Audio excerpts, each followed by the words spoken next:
Knowledge consolidation can contribute to the commitment and cooperation in the classroom. The exercise form is up to the teacher. The proposed applications are loved by learners. They can do the tasks on their own using their own devices or in groups. Using such solutions, the teacher gets more esteem for the learners while they acquire knowledge themselves. Why is it worth consolidating knowledge using the application? You may check how much knowledge your learners acquired.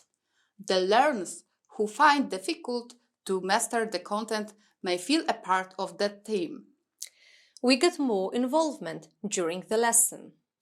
We use digital skills of learners. The learners may create their exercises themselves. When should the knowledge consolidation application be used? When revising the lesson content. When we want to get to know one another. When we want to ensure that all the learners have equal opportunities. When we want to introduce team-building components without losing any time during the lesson. When we want to activate the group.